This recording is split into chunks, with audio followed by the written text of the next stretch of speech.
Hey everybody, I wanted to go over some issues that I've had with my 21 389 here lately. It's got 158,000 miles on it now, and it is still under warranty, but this is the first issues I've had with anything engine and after treatment related. So let's go over that and also show you guys the fenders I put on this thing. So we can start back here with these fenders. This is a set of badass customs fiberglass full fenders with a single axle style. I did already catch the trailer on them, leaving a place that was on a steep embankment. So that sucks, but it is what it is. And there's the brackets for the front axle, and then they bolt in there on that little shelf. You can see that. So they bolt in there.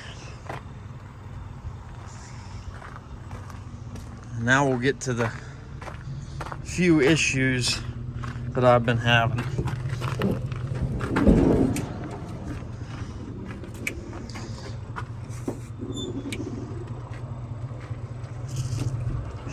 So there that big ugly red thing is. Let's just see here what all has transpired. So I've been noticing a loss in coolant, and seems good now. It's right about where they filled it to when it left the shop. It doesn't seem to be making it disappear now. And when it would regen, I would get a terrible smell in this engine, in the cab of the truck. It just have an awful smell. So if you can see back in here, those are new manifold gaskets.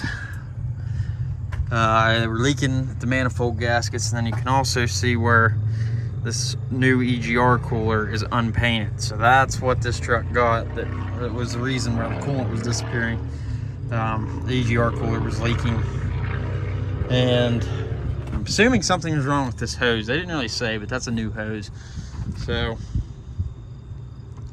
yeah, that's my first issues with the truck. And then another issue I was having was I couldn't keep a fuel filter from clogging up like every other week. So basically every like 5,000 miles, this fuel filter would be just trashed, and it would be black.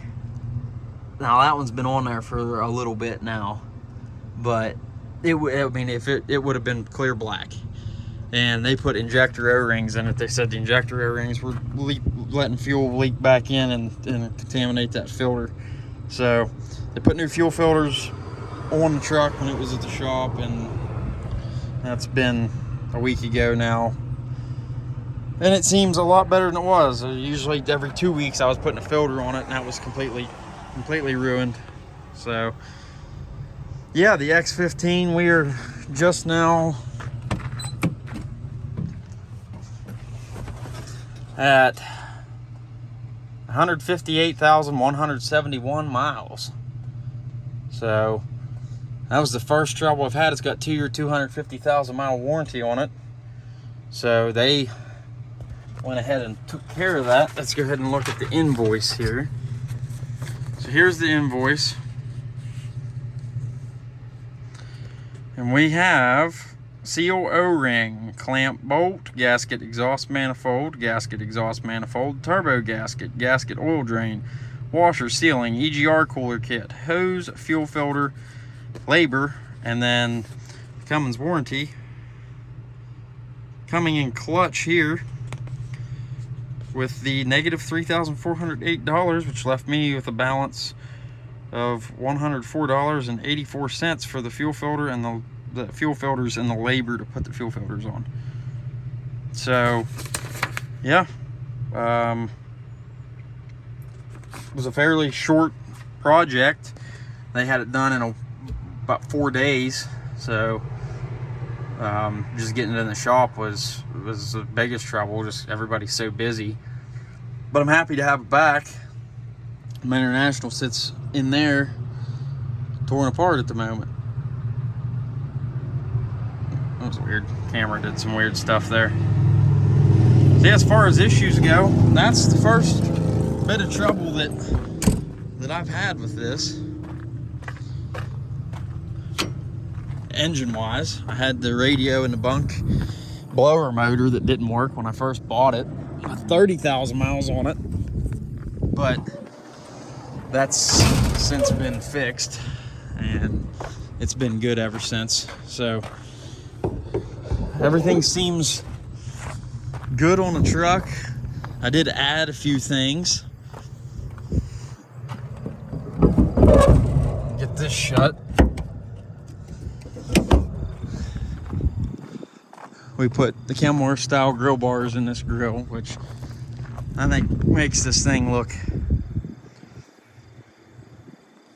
a lot more aggressive than the regular Peterbilt style grill bars.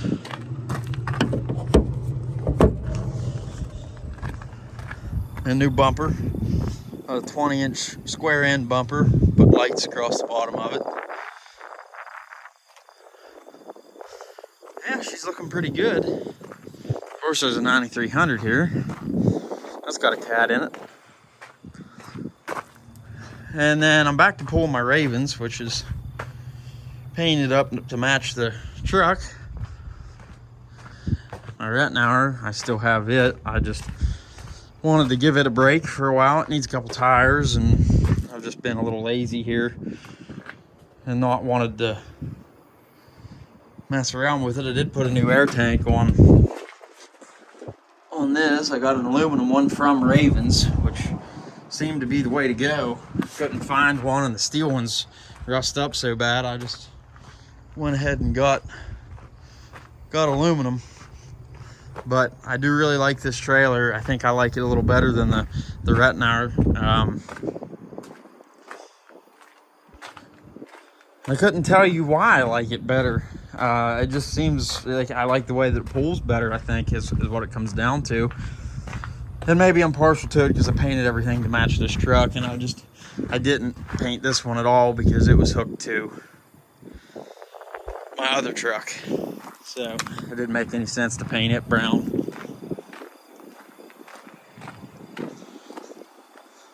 So yeah, we got a few more things I want to do to this truck and go from there. We had our first truck show that I organized, and it went really well.